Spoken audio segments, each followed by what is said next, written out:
Johannesburg. Still the morning MC. Good afternoon, ladies and gentlemen.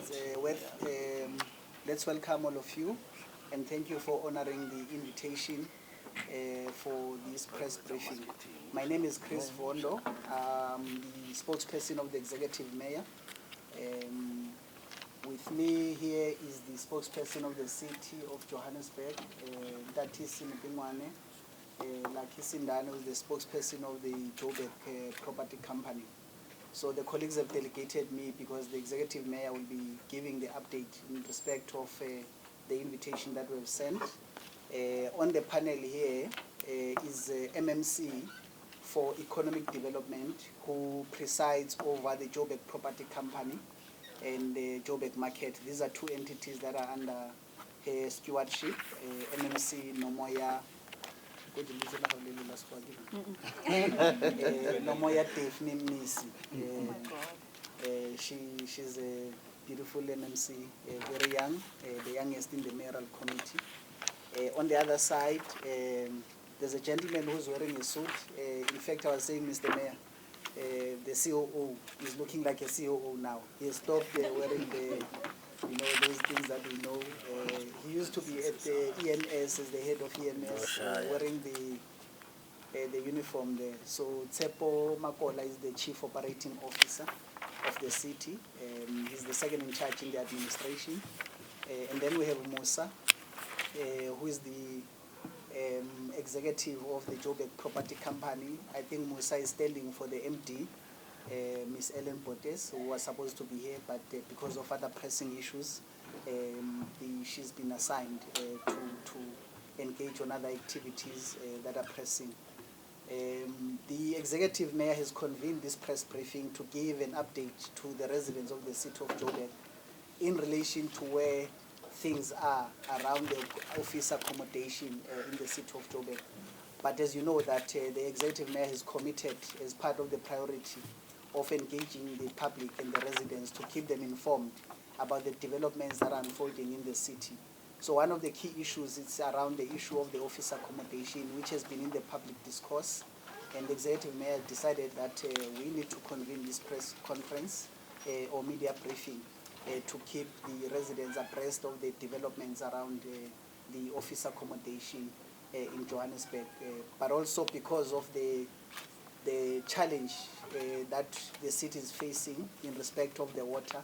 The mayor consistently is engaging through the intergovernmental relations with national and provincial government to keep the ball rolling in terms of the interventions that are directed to the City of Joburg in terms of the plans that the city is implementing. And of course, all of us are affected by water. MMC here was complaining that he doesn't know where to report when she's affected as well as a councillor. So we thought it's important that we sanction this briefing.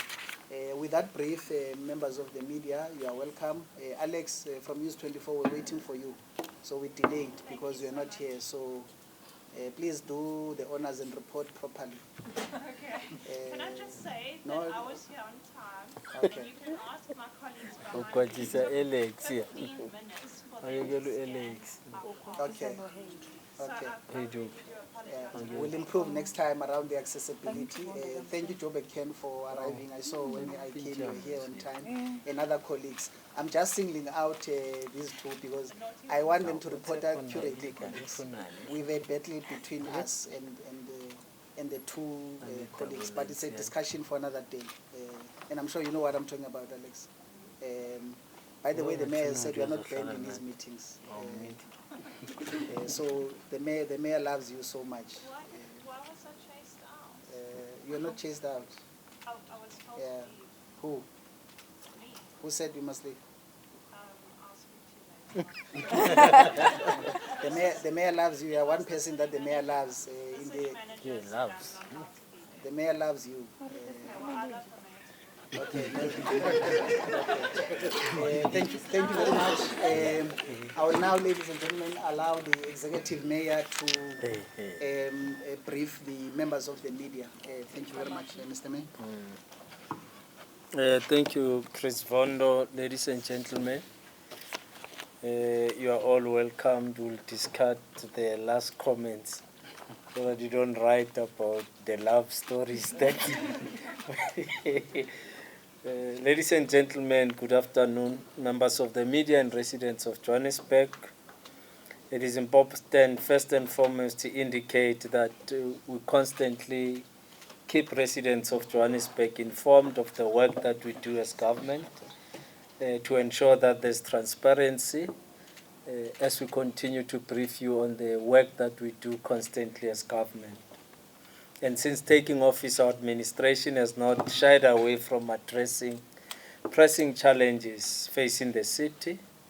We are committed to engaging the residents, businesses, and private sector as we pursue our developmental agenda, which is underpinned by active and engaged citizenry, an essential component of the Batupele principle. We have constantly updated both residents and the media on key challenges, including inner city rejuvenation, which would now know that it's a priority on our agenda, bylaw enforcement, creating a safer city, ensuring financial sustainability, and accelerating service delivery. Today, we will specifically address challenges surrounding the office accommodation, or what we refer to as space optimization within the city, and the developments that led to the closure of the Metro Center, and will then clarify the complexities surrounding the leases. The City of Johannesburg property, as you know, is a dynamic entity tasked with managing and developing the city's property asset to maximize both social and commercial opportunities for the council. JPC is dedicated to finding solutions to the developmental challenges facing Johannesburg and leverage council-owned land assets to attract private sector investment in public infrastructure. So part of the work that JPC has to do is to ensure that we unlock investment by availing our land assets, which we have been doing over the years, and that is why you see there's developments of malls, developments of residential places, which the land would have been owned by the city, and we continue to unlock those opportunities on behalf of the city. Of course, we thought we should also address the issue around the asset register of JPC, and as of November 2024, the Johannesburg Property Company currently manages approximately about 29,000 properties. And of course, each property is identified through a particular a unique surveyor general ID and COJ asset number. So we know all the assets because we have went through a process of creating an asset register for the city. So we thought it's important to dispel the notion that we do not know our assets that we are managing as the city. So properties are characterized also into various zones, including industrial, residential, agricultural, commercial, mining, educational, and public spaces.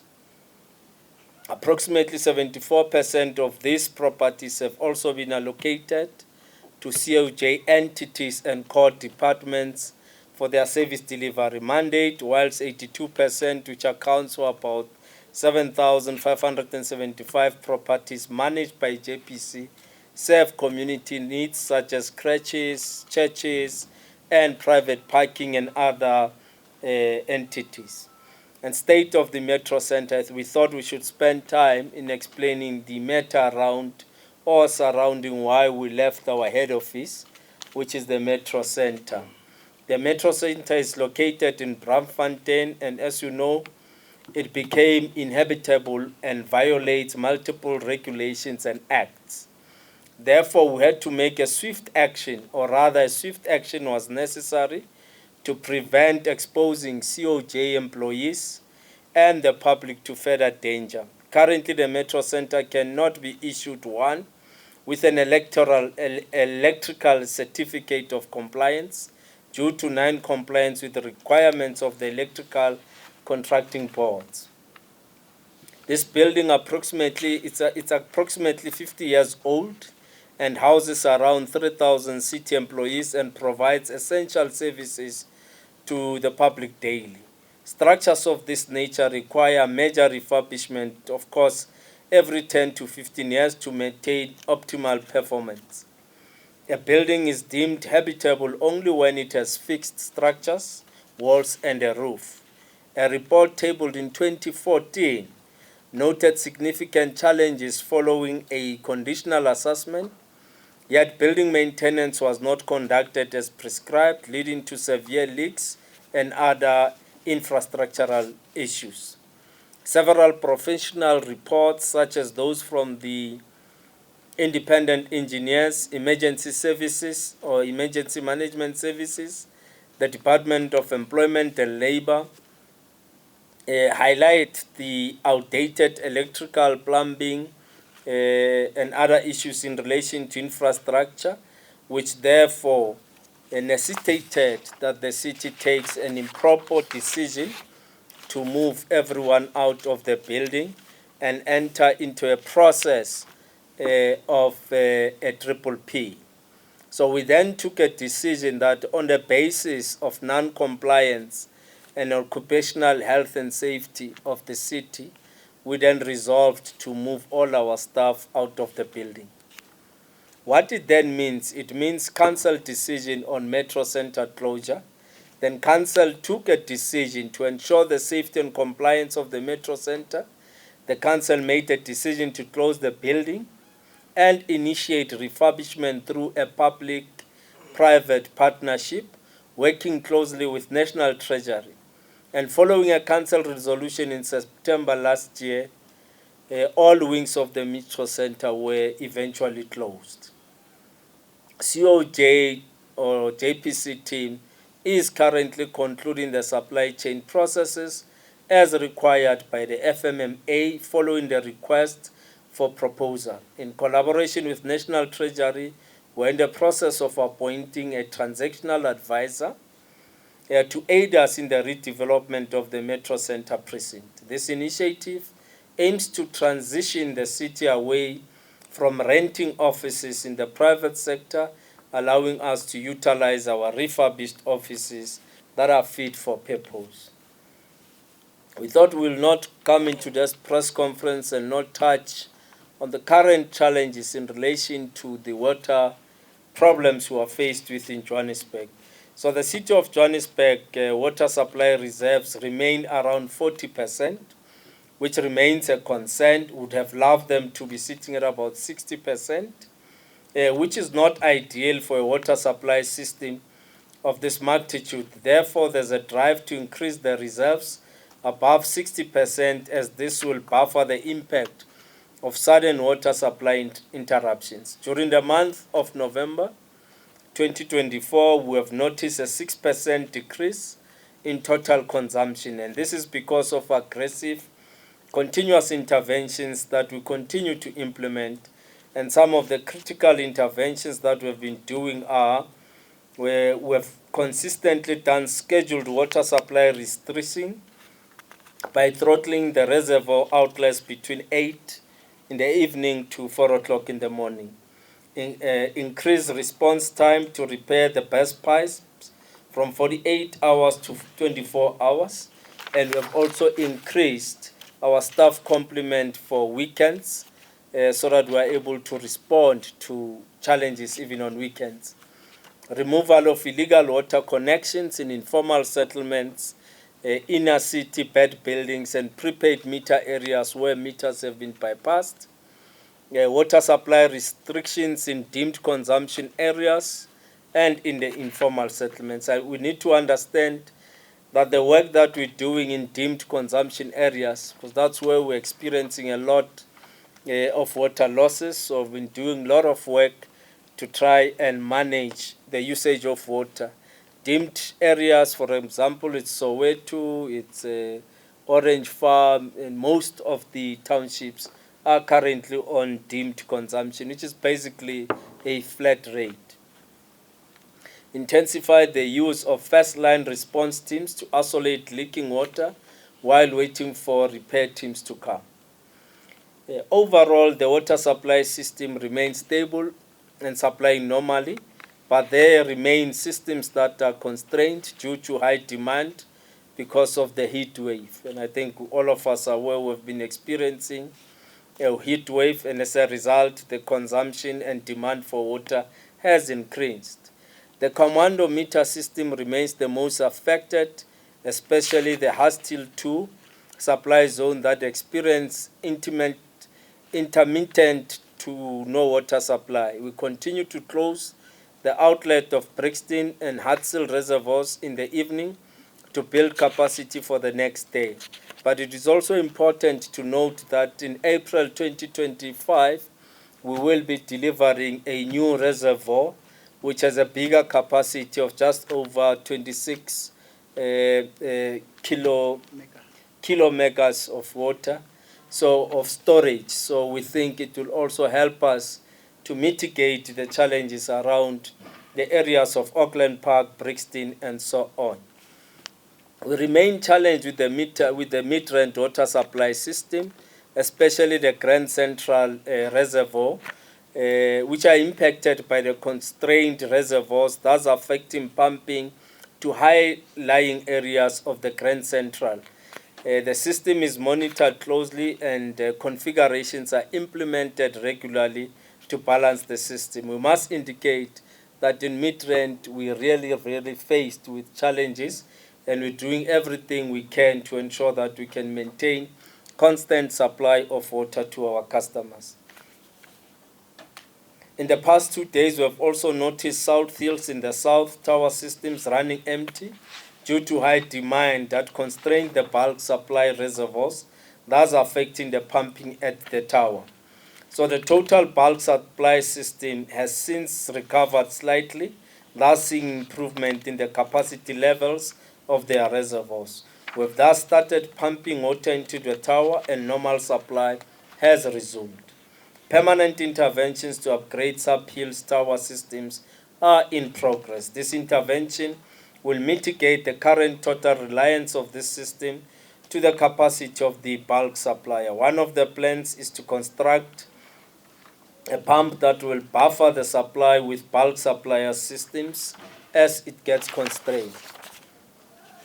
The City of Johannesburg is currently under level 1 water supply restrictions, and I think we must continue to explain this thing to our residents and citizens, which requires them not to irrigate their gardens, try as much as possible not to water their gardens, especially between 6 o'clock in the morning and 6 o'clock in the evening.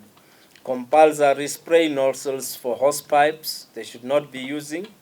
No hosting down of hard surfaces, no dust control using potable water.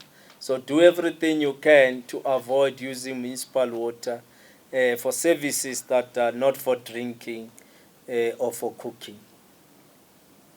The City of Johannesburg therefore requests its residents to assist in reducing water demand and adhere to level 1 restrictions, while the city is also implementing aggressive measures to reduce the overall water wastage by implementing interventions like repairs and maintenance of pressure-reducing valves, reducing system pressure, advanced leak detection, bylaw enforcement, and repair of leaks.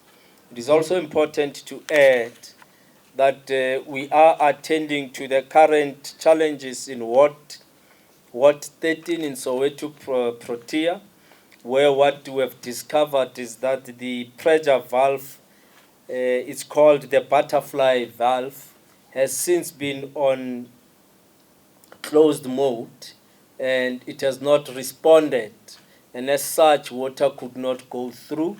In simple terms, we try now to remove the butterfly valve so that water can flow through and replace at a later stage the valve. So that's what we're trying to do to resolve Ward 13, and we can assure the people of Ward 13 who have been without water for at least 7 days now that surely they should have water by tomorrow, as the reservoirs are beginning to pump water in that area.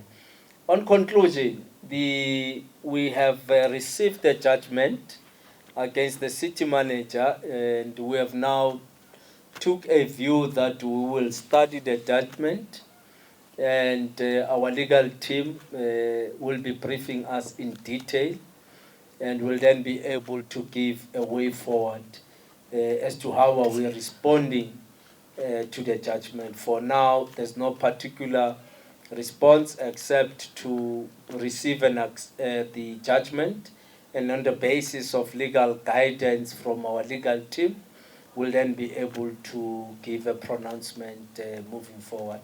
So it'll require 2 days or so for us to be able to also consult with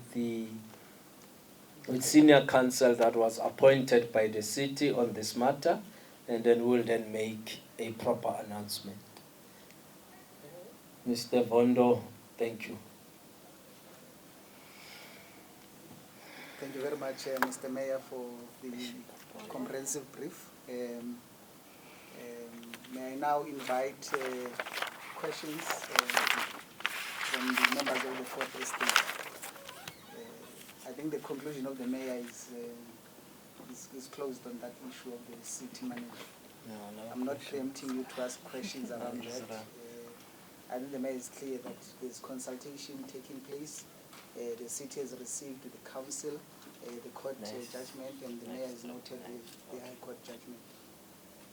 Any takers, hence, you'll be the first. Sisanda, you'll say your name and the media house that you're coming from, the second. And then I'll let you first. Start from here.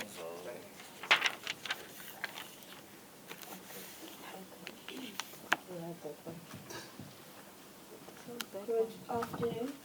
Thank you very much. My name is Sisanda Mboleka from the Sunday Times. Mr. Mayor, there's an Item 9 report that was proposed at Council, I think, last year, before the Metro Centre was closed, detailing challenges and a request to enter into leases with the private sector for new office space. At the time, the proposed funding models were the public-private partnership and the city self-funding this idea. We've said, I believe, that the matter is now sitting with National Treasury for approval. My question to you today is, this matter was meant to have, or the report details rather, that the construction of the new offices or major refurbishment in the old building can take an estimated period of about 5 to 10 years. The longer JPC takes, or the longer the matter takes, the longer the city will have to foot the bill for rental space. Will this not tantamount to wasteful expenditure, seeing as though that we're only receiving an update now, whereas the Metro Centre was closed last year? And to the MMC, does JPC have a suitable course of action to remedy the civil and structural challenges faced at Metro Centre, which have rendered the building uninhabitable and hazardous? Secondly, the building was declared uninhabitable and non-compliant regarding the OHASA regulations. However, we've seen that there are security guards who are still patrolling the empty corridors. Does this not place their lives at risk to still have the security guards patrolling and working there? I think that's it for now. Thank you very much. Thanks.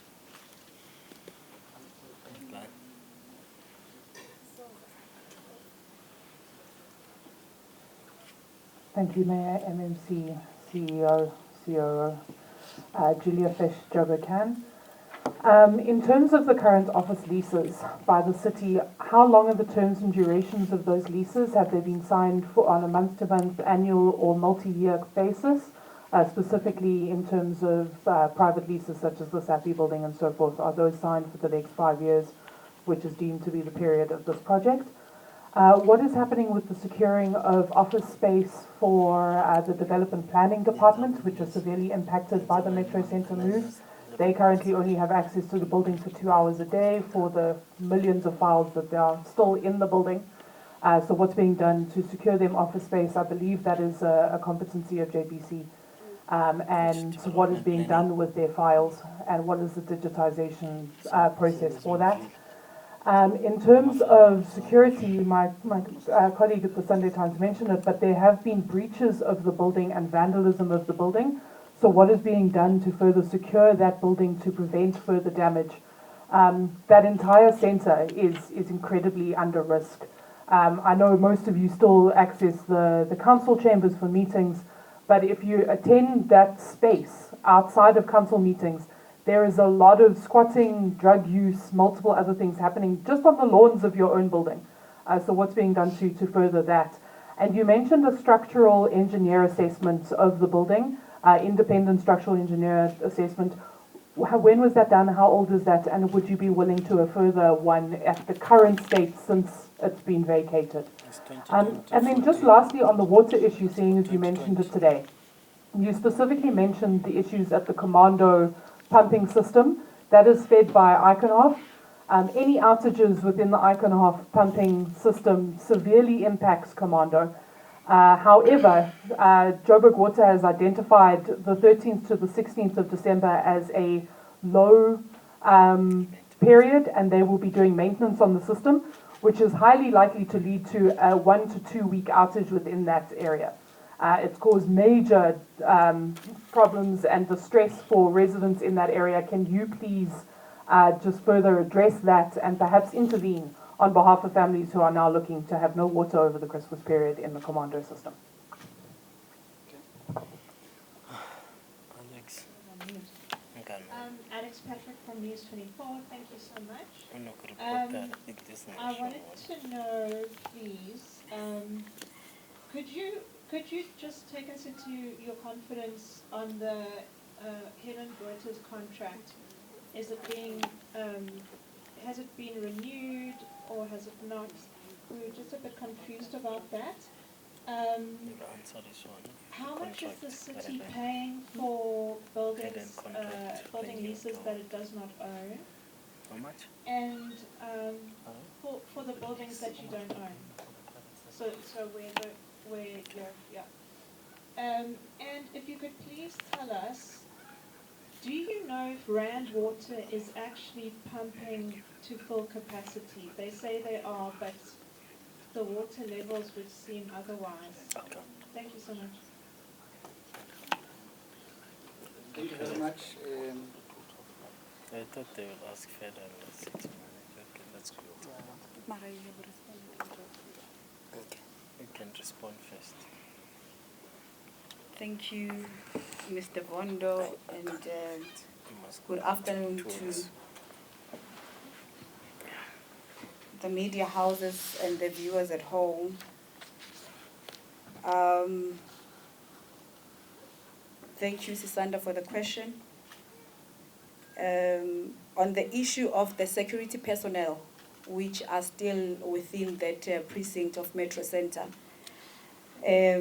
the reason why we still have security personnel in that precinct, it is to protect the building from vandalism.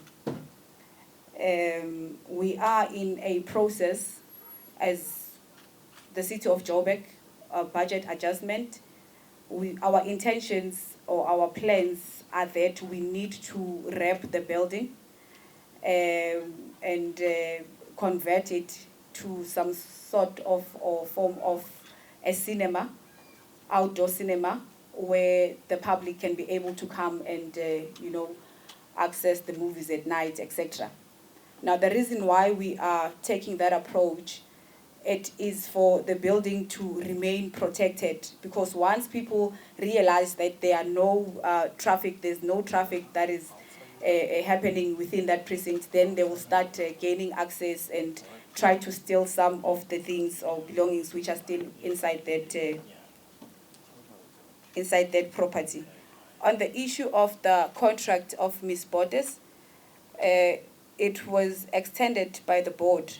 The board is responsible for the entity. It had a meeting as per the provision of the shareholder policy, with all the powers vested in the board. They then extended, the contract of Ms. Borders to 6 months.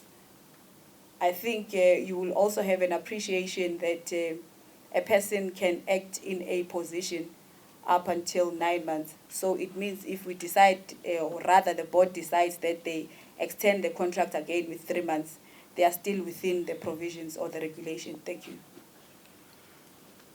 Okay, let me respond to the questions, some of the questions.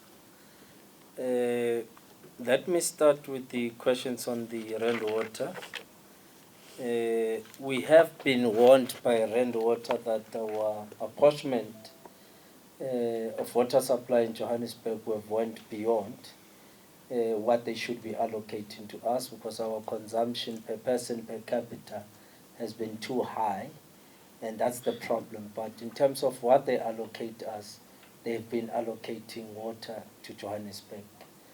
The problem is the consumption is higher than expected by residents of Johannesburg, and hence we are making a call to our residents to use the water sparingly, avoid using the water for gardening or washing your vehicle with clean water and all sorts of things. So we're making a call to our residents to reduce the consumption of water.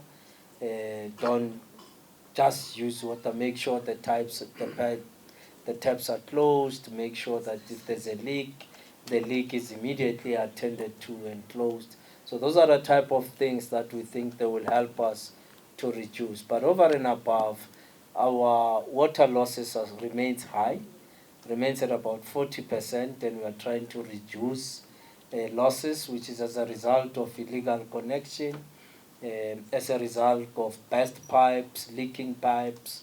So we're losing quite a lot of water, and that is why we've taken a view that we are going to focus on infrastructure, refurbishment and development. In that way, we think it will help us to reduce our water losses.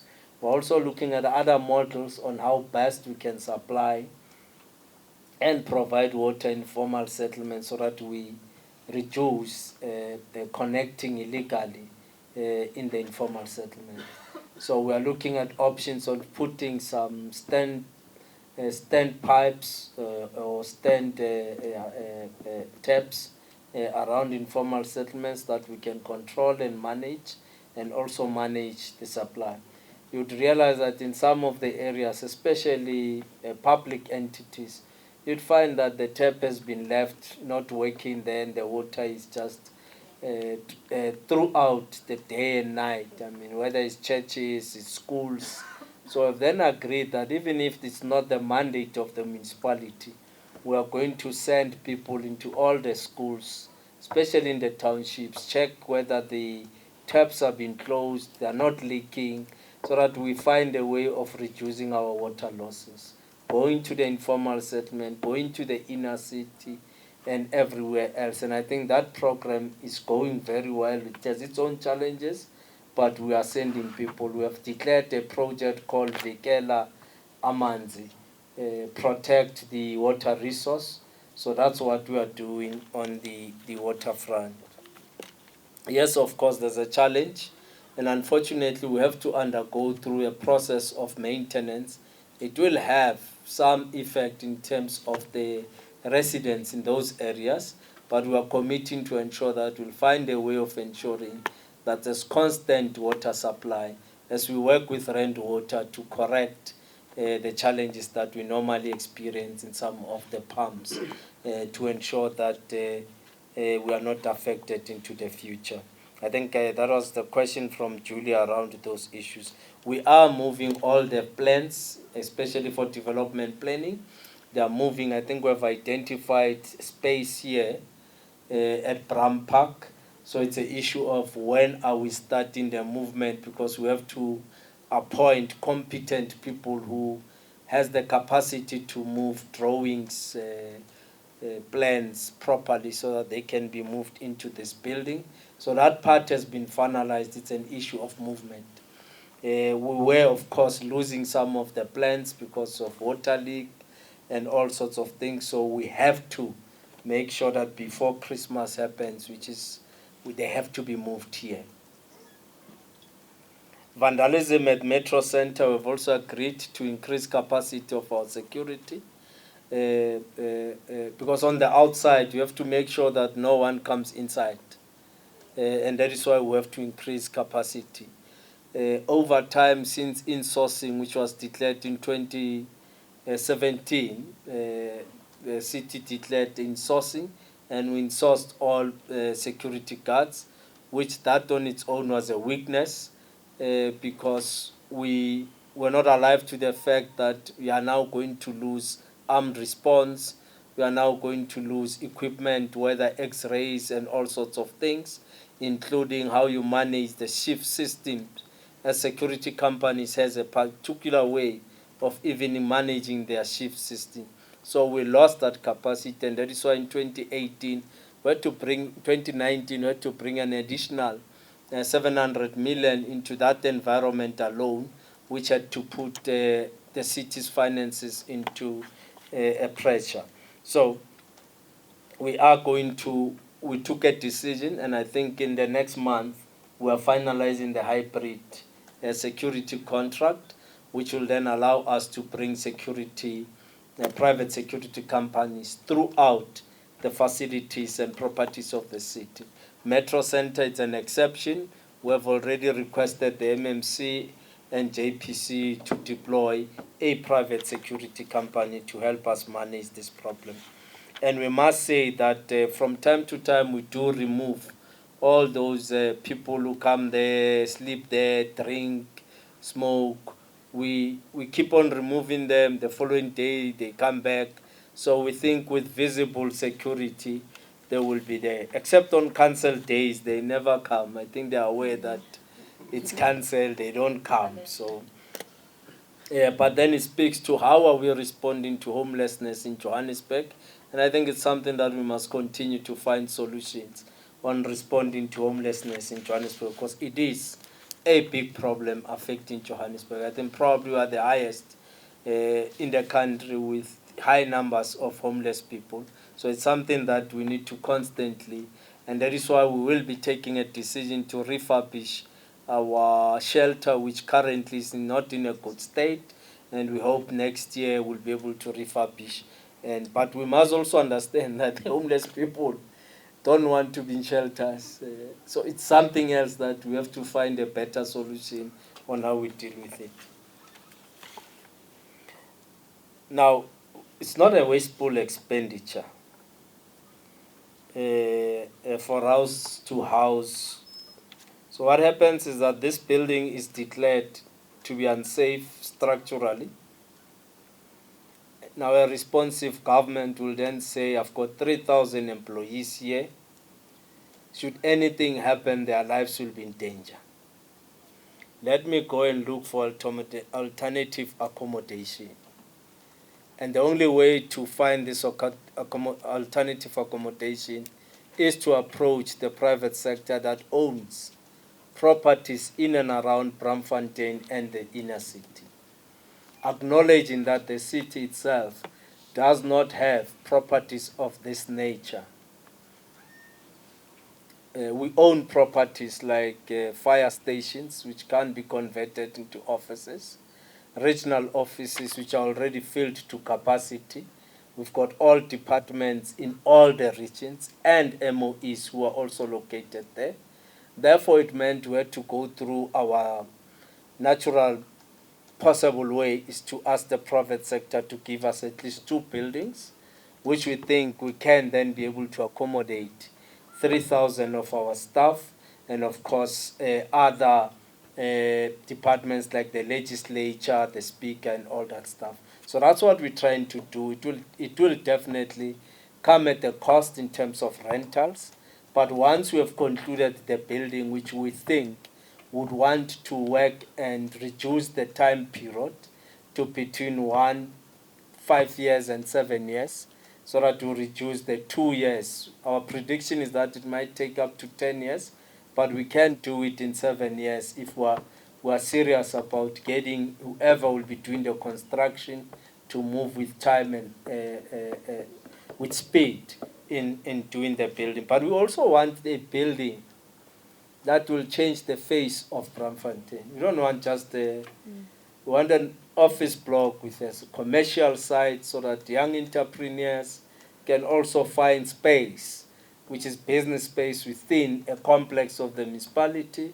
We also want to bring the residential space so that the young people who work for the city can also find nice residential apartments within where they work and shorten the time of traveling between work and home, and also reduce the cost of travel for our young people, and we want them to be staying in Metro Center. But we are doing it through a triple P, National Treasury and is it GTEC have been helping us. We think in the next 3 months we should conclude the process. They said around Feb would have concluded the process, and we are ready to go out and appoint. We think it will come at about the cost of about 3.2 billion or less, but that's the projected costs of rebuilding of the Metro Center. And we think once we have done that, then we'll reduce all the costs for rentals that we have been spending, which responds to the leases with the private sector. We know that there's an article that argued that we've got properties, but yes, we have. It's swimming pools, it's libraries, it's clinics, it's fire stations, multi-purposes. So that's not an accommodation conducive for office staff. The offices that we have is regional offices in the 7 regions, which are already filled to capacity, whether it's Sofima City in Soweto or Region G, Coral Brick, they're all filled to capacity. This is Pendulo Zonke. 2020, we took a decision, Julia, in 2020. So the engineers, we did another one in 2020, it was 2014 and 2020. And all the engineers said, yes, there's a problem. There was a campaign by one of the political parties that went there now recently. When they got there, fortunately, their expert themselves said, hey, run away. This thing can collapse. So clearly there's evidence that the building is no longer suitable to bring people there otherwise. Because we could have left all the staff and the media would not have asked us questions. But should have anything happened and one staff member died, the media was going to put it on our heads. So that is why we took action before the media can accuse us of killing an employee. So that is why we got them out. We've also taken a decision that we are moving the mayor's office. Alex, do write about this one. So I think it's a revolutionary act that we are moving to Osindiso building, the one that banned and 70 people died. 77 people died. There's a move from the mayor's office that we are going to renovate, and we are going to go and work from that building as the mayor's office to ensure that we are right at the inner city, because we have committed to the inner city rejuvenation. So we'll be part of the rejuvenation, and we'll see all the problems and challenges faced by our people in the inner city as we rejuvenate and restore the inner city. So we are moving there. It will have a cost of rebuilding, and fortunately it is a heritage building. So we'll ensure that the outside of the building remains the same as we renovate and bring back our heritage. This is a building which I think my grandfather got his first dompas from. So because it was in Home Affairs at some point. So I think it's important to protect the heritage of the city, and the mayor's office will be moving there. Write about it in a positive way.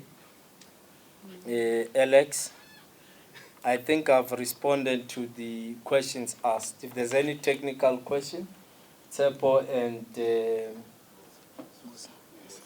Musa. Oh, he says I've covered it.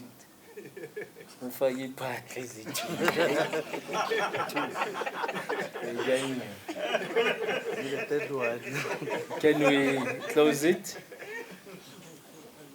Thank you, MMC. Thank you, Mr. Mayor. I want to do a follow-up. Okay. Any other follow-ups? Yeah. Bali, are very far. We waited for you. We delayed. You and Alex come closer. You'll be the first, Bali will be the second, and then I saw a third one. Alex as well. Oh, Alex. Okay. And Alex must have an office in the mayor's office at the Usindiso building.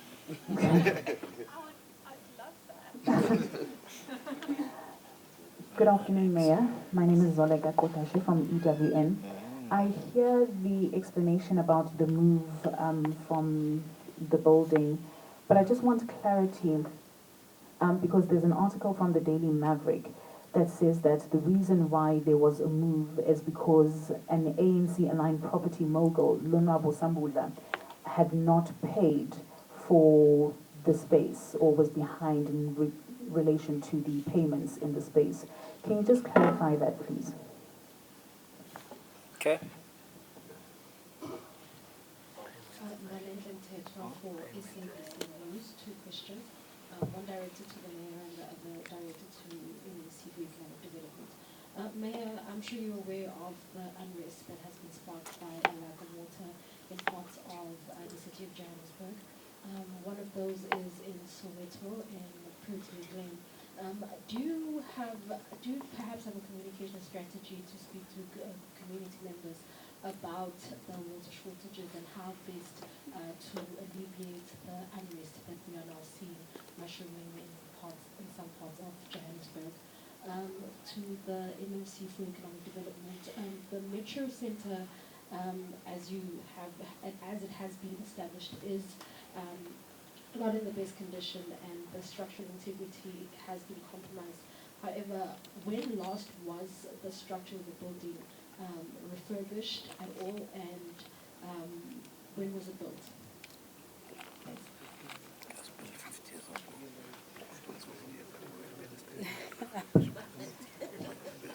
Thank you. I just wanted to know when you expect to move into Usindiso, and if you have that number, what is the city actually spending on paying for rent? Thank you.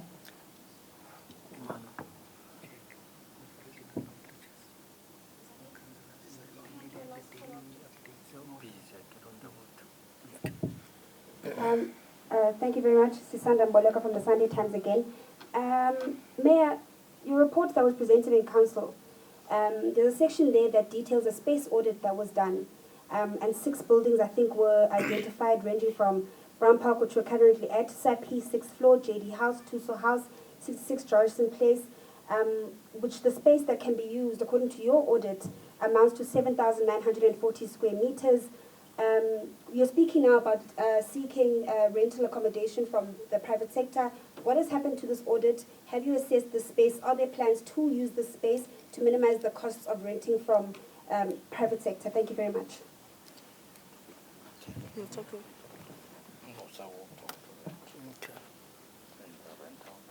Alex.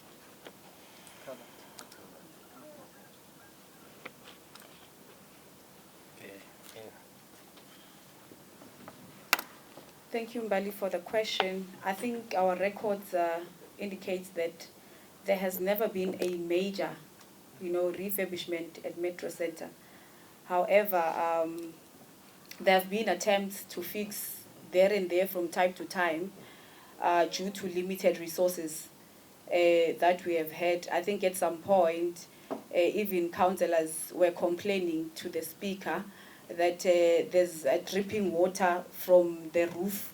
We could not even, I think Mr. Vondo, because you also have that experience. So when the water drips into the car, it leaves a dent, and even if you take it to car wash, your car will be damaged, So the building is more than 50 years old, and there has never been any major refurbishment.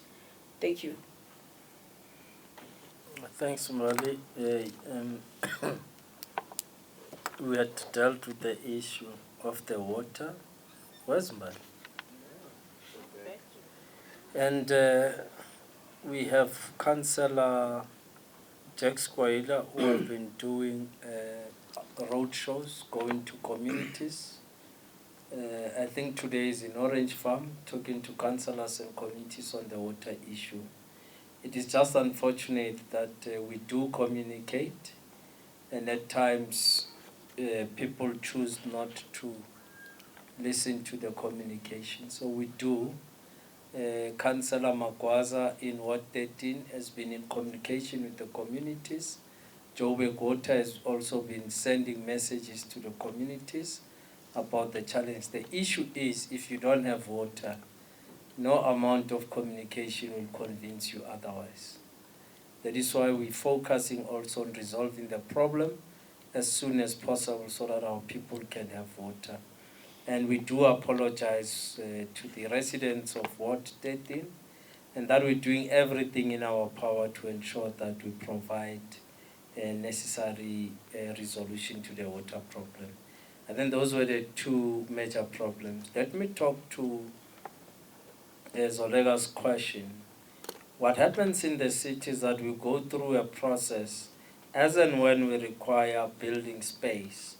We go out on public tender, it has to go through council, then council approves if we can do so, then we go out on a public tender, and different individuals, regardless of which political party they may belong to, which is not of our interest as government, we're talking to citizens of Johannesburg and business people, and they will then respond.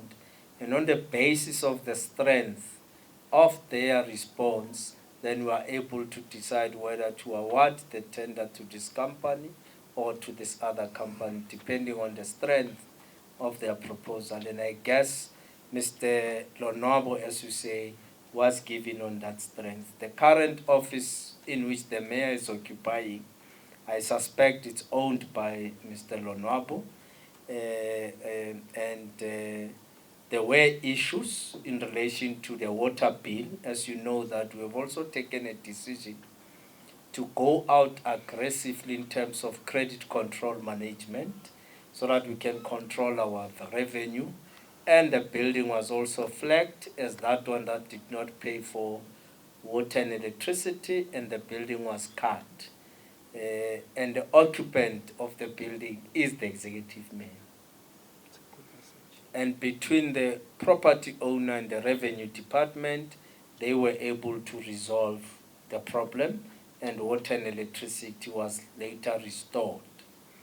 But they then took a decision as the city that wherever we've got lease agreements, as we pay rental, we will then immediately deduct for services, so that we are not found in a situation where the services are paid later, we are forced to cut off. Secondly, we also delayed him a month later, and were not able to pay his rental on time, and he returned the favor, and he closed the water and electricity, and we were able to pay after 2 days, and I had access to the building again.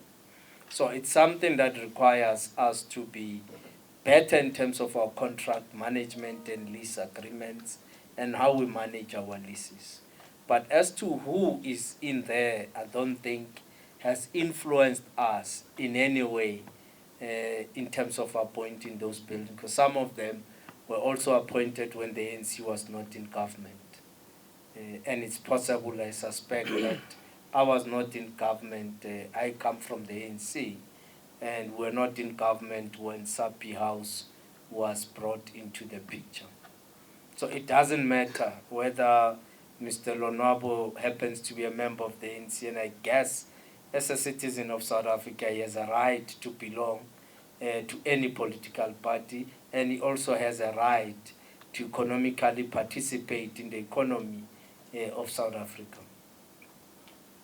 I don't know if I've answered you sufficiently on this matter. Good afternoon.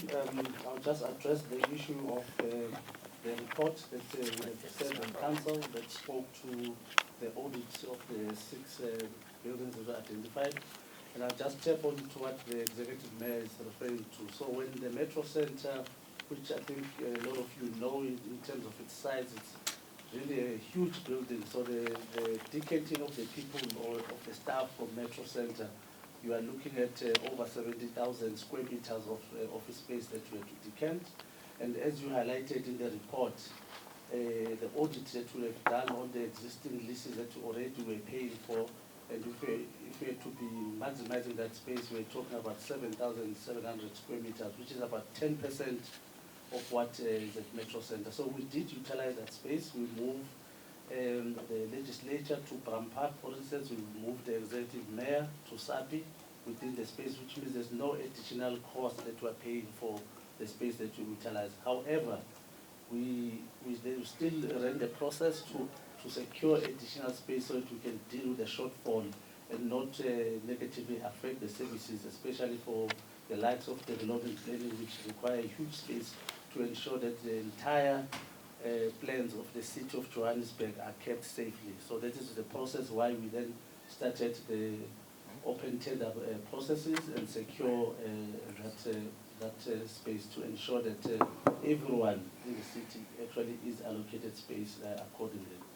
And I think on the issue about the spending that we are spending on a monthly basis, the figure is not on top of my head, but we can look into that in terms of how, because we do have other departments that are paying direct, but we can always round up to see what we're spending. But we just wanted maybe on that part to say one of the reasons why we go out on a competitive bidding process is to test the rates against the market, the SAPOA rates, the road reports, to ensure that the city is not paying a cent extra than what the market dictates. Actually, because we enter into long terms, the property space is that you negotiate better terms if you get into long-term leases than if you go out for a year or so. So that's what we tested through the procurement processes. Thank you.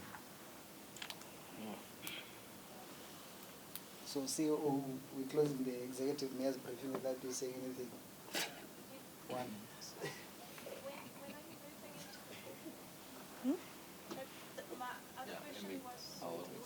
Let's respond. So in relation to the Osindiso, I think we are currently looking at the studies. We are studying the engineering report on the renovations that should be done internal inside the structure. We are not going to tamper with the external structure because it's a heritage structure. But I think in relation to the city's focus on, particularly on infrastructure, I think the mayor touched a bit on it, and it's something that's key to address here today, because focusing on the city's infrastructure to deliver basic services is important. And one of those things that affects our ability to deliver quality water is the pipe replacement program, which is currently underway. So about 2 months ago, Council approved a policy to focus on infrastructure revamp. The last Council, now in November, a policy was approved. We are currently sitting now to allocate budgets for the new financial year, and we are biased towards infrastructure related to water, electricity, waste, roads, and stormwater. And I think that for us is important. I think in due course, Mr. Mayor would have to then come back and provide the details of those projects which are infrastructure related. But for the next 10 years, we are going to be focusing as the city on infrastructure as our proactive approach to service delivery and all the complaints that we receive around those 4 areas. So I thought that's an important point to indicate in terms of infrastructure. Thanks, Mr. Mayor. Yeah.